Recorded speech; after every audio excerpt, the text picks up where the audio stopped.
Кабинет министров Абхазии увеличил объем финансирования госпрограммы «Жилище» на следующие 3 года. Как будет реализовываться программа в этот период, какое количество людей она может охватить и когда состоится первое заседание жилищной комиссии. Об этом побеседуем с Ромео Черкезия, начальником правового отдела Министерства социального обеспечения и демографической политики. В 2022 году, 29 декабря, указом президента была утверждена программа «Жилище 23-25». Это та же самая программа, которая у нас функционировала с 2021 по 2022 года. Отличие программы на 2023 год от предыдущей – это размер финансирования. Если оно в 2021-2022 годах составляло по 40 миллионов каждый год, то в 2023 году общее финансирование программы в год составляет 60 миллионов. Также определены категории и порядок рассмотрения. По программе, в 2023 году необходимо было утвердить персональный состав межведомственной исполнительной распределительной комиссии по реализации данной программы. И, 7 апреля 2023 года на заседании Кабинета министров был одобрен и утвержден персональный состав данной комиссии. Теперь мы уже по графику, в порядке, который прописан в данной программе, будем реализовывать, и комиссия будет проводить свои заседания и рассматривать те категории, которые включены в данную программу. То есть само подписание – это такой формальный акт тех намерений, которые были ранее заявлены? Да, это процедура, то есть поэтапная процедура, и оно первым этапом это было, утверждение персонального состава и одобрение итогового отчета по проделанной работе данной программы за 2021-2022 года. Отчет был, это 27 апреля, на заседании Кабинета министров Министерства социального обеспечения и демографической политики Республики Абхазия был представлен итоговый отчет о выполненных программных мероприятиях по государственной целевой программе «Жилище 2022», и он был одобрен Кабинетом министров. У нас по программе она предусматривала ежегодный отчет за каждый отчетный год. А так как жилище программа 2022, она в 2022 году срок действия данной программы истек, то он предусматривал итоговый отчет о проделанной работе. А были ли какие-то вопросы по тому, как реализовывается программа, по количеству одобренных заявок, по количеству тех людей, которые получили ее по этой программе? В самом итоговом отчете тут все подробно, в принципе, у нас реализация всех программных мероприятий, оно расписано по категориям, по датам рассмотрений, по спискам, кому одобрено, кому отказано, кто в ожидании, кто в первоочередном порядке и так далее. То есть все программные мероприятия, а также в итоговом отчете был представлен анализ наших граждан, которые по нашей программе территориально в каких районах и городах приобрели жилплощадь. То есть за все время мы сюда даже в итоговый отчет включили за 2019 год тоже программа, которая была ранее. 2 программы, что действовали в 2019 году. Даже эти программы сюда включили с указанием количеств и районов, где были приобретены, где проживают участники данной программы. В принципе, можно напомнить, мы в прошлом году говорили о количестве участников и местах, районах, где выделено жилье. В принципе, коротко можно напомнить, где и что это было. Общее количество одобренных заявлений 155. 10 человек у нас сегодня еще в поиске. Еще до сих пор не приобрели, по сей день они еще ищут подходящую жилплощадь. Остальные, по районам, преимущественно, конечно, это в городе Сухум. То есть в 2019 году это 44 участника, в 2021 году 28 и в 2022 году 21. А так, и в принципе, у нас, кроме Кальского района, во всех районах, то есть наши участники приобретают жилплощадь. Приобрели уже, в принципе.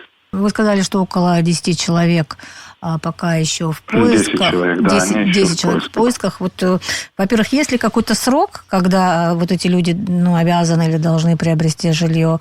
И почему это так затянулось в данном случае?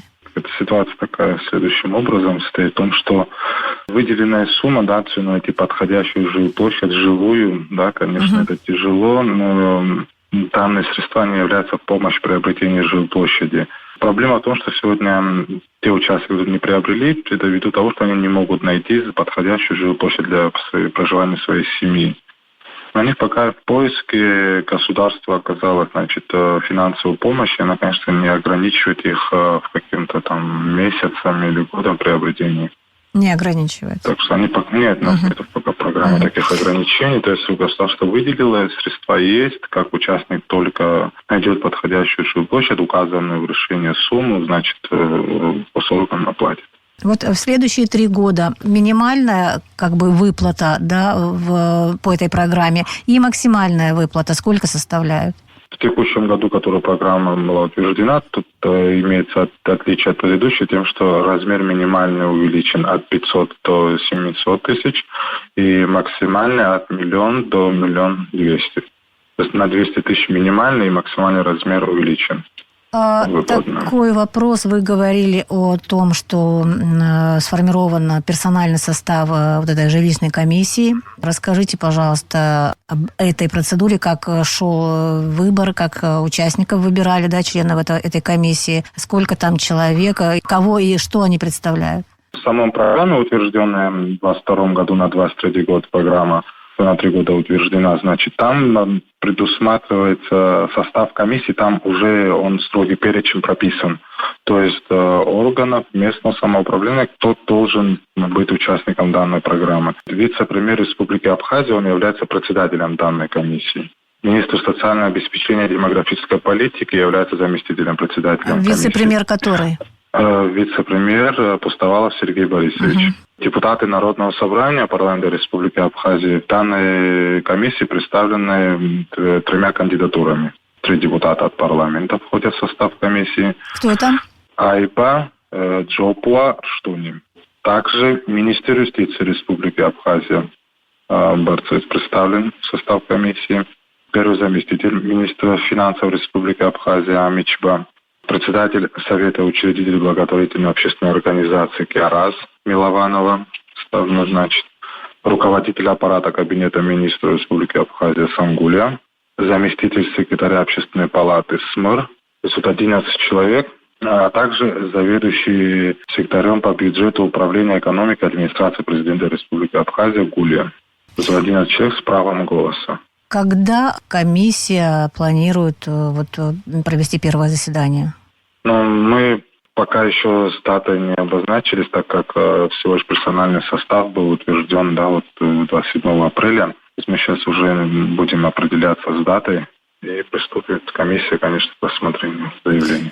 То есть этот персональный состав, он уже утвержден? Вы говорили, что кандидатуры... Да, персональный состав. Но это окончательные персоны, которые вы говорили. Да, мы направляли соответствующие госучреждения предоставить кандидатуру. Кандидатуры нам были предоставлены Министерству обеспечения. Мы направили в Кабинет министров для утверждения с персонального состава. И 27 апреля состав персональный, он уже утвержден.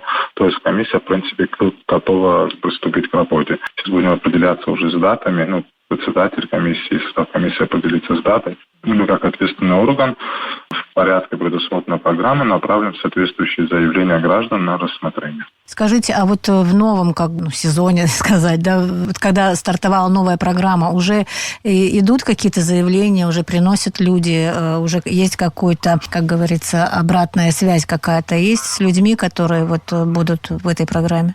Мы прием заявления не прекращали. У нас по тем категориям, которые прописаны в программе, мы по сей день принимаем. Да, конечно, люди обращаются, становятся участниками данной программы. И в процессе ожидания, как говорится, все рассмотрений. Естественно, учитывая, что в программе прописан порядок, первоочередной порядок, критерии, категории, они все там строго определены. И в этом порядке наши заявители, наши граждане ждут, надеются, что со временем, то есть поэтапно, наверное, все приобретают свою жилплощадь. Какое у вас видение? Больше желающих становится участвовать в программе? Или же из этих критериев как-то люди особо, дергаются, потому что смысла нет, если они в эту категорию не попадают? Многие ли знают о программе, многие ли пытаются в ней принять участие, стараются? Все эти поэтапно на сегодняшний день, конечно, программы реализованы на рассмотренные категории граждан, наиболее социально уязвимых слоев населения, то есть 155 заявлений сегодня одобрено. То есть все граждане наши по категории, которым инвалиды первой группы, дети, инвалиды на иждивении, многодетные, семьи, 5 и более детей. То есть это сегодня не маленький, как говорится, да, по объему работы проделан. Да, еще у нас, немало также граждан, которые обратились, это более 400 заявлений у нас сегодня лежат, подходящие под критерии программы. Естественно, не все, конечно, будет одобрено ввиду того, что в программе прописаны критерии отказа. Мы над каждым заявлением работаем, обрабатываем, то есть проверяем достоверность всех информации и так далее. То есть у нас тоже своя работа ведется внутренняя по заявителям. Вот по итогу уже после будет приниматься решение. Но скажу следующее, что хочется подчеркнуть, конечно, если мы где-то в 2019 году, также в 2021 году у нас был огромный поток заявлений, граждан, кто наиболее социально защищенный, то сегодня их намного меньше, потому что комиссия, основной этап, по этим категориям, он пройден. То есть у нас остались, да, конечно, еще есть заявления. Суммарно это около больше 80 заявлений. Это вот самые такой сложные категории, так скажем, да, в социальной сфере. Это инвалиды первой группы, сироты, 5 и более, и дети-инвалиды, у кого вот данной категории около 80 заявлений в совокупности вместе есть. Но из этой категории тоже не всем будет, конечно, одобрено, потому что там есть предметы, то есть основания для отказа, ввиду того, что у многих граждан ранее уже была жилплощадь. Вот. И после у нас большой объем заявлений, это, 4, 3 детей, у кого вот там многодетность у нас, конечно, там 3 детей почти уже более 200 заявлений, 4 уже более 100. Понятно, что будет индивидуальный подход к каждому заявлению, но... естественно, да. Спасибо вам большое за разъяснение. Удачи, всего доброго. Вам тоже всего доброго. Спасибо. Увеличение объема финансирования госпрограммы «Жилище» на следующие 3 года прокомментировал Ромео Черкезия, глава правового отдела Минсоцобеспечения и демографической политики.